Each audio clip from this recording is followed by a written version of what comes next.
The third fixture of Premier League starts on Saturday with the biggest game of the week taking place on Sunday between Liverpool and Arsenal. Let's have a review of the 10 games of this week.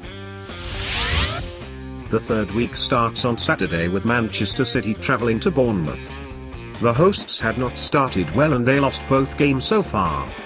They will need to put a good performance against Manchester City in order to get something positive. Eddie Howe will miss Francis, Stanislas and Callum Wilson, who are all still injured.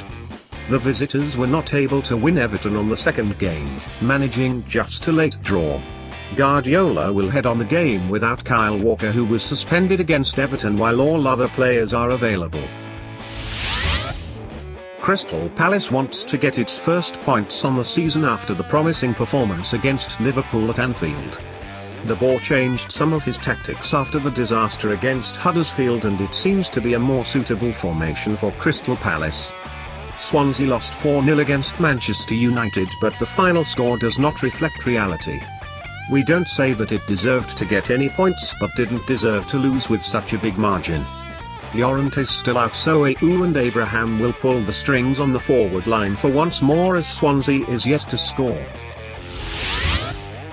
Huddersfield started the season amazingly well as it won both games and kept the clean sheet in both. It hopes to keep winning against Southampton, which proved to be vulnerable in defence. The Saints seemed to get a comfortable win against West Ham, but they only managed to win the game in injury time with a penalty from Charlie Austin. At St James Park, Newcastle and West Ham will be after their first points, as they were unable to do so during the first two games. Newcastle lost against Tottenham at home and against Huddersfield away. As this wasn't enough, it was knocked out of League Cup midweek against Nottingham Forest at home. Another disappointment will be too much for the Magpies and Benitez.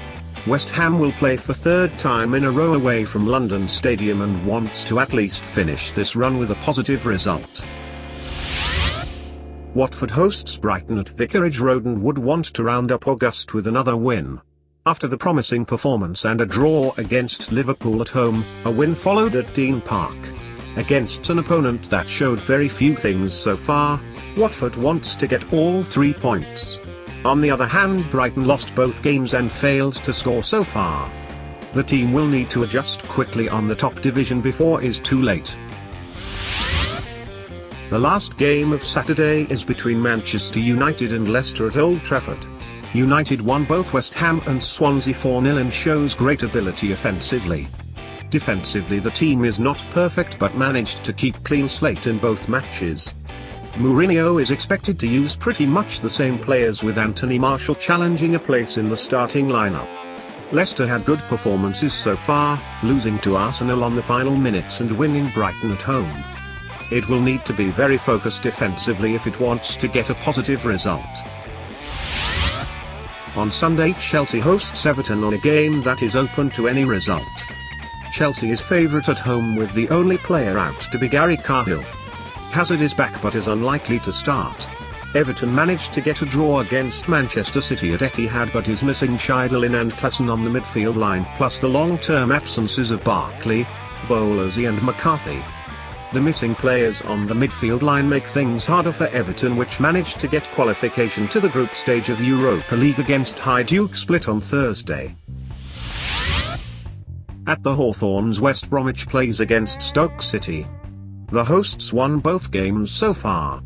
The tactics of Tony Pulis are not the ones which will entertain football fans, but they are the ones that will win points. At the end of the day, this is what matters.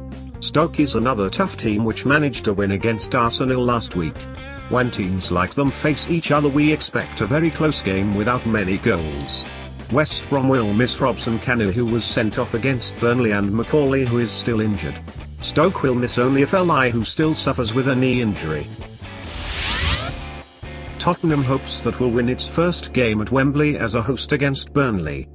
The Spurs won their first game against Newcastle but then lost at home against Chelsea.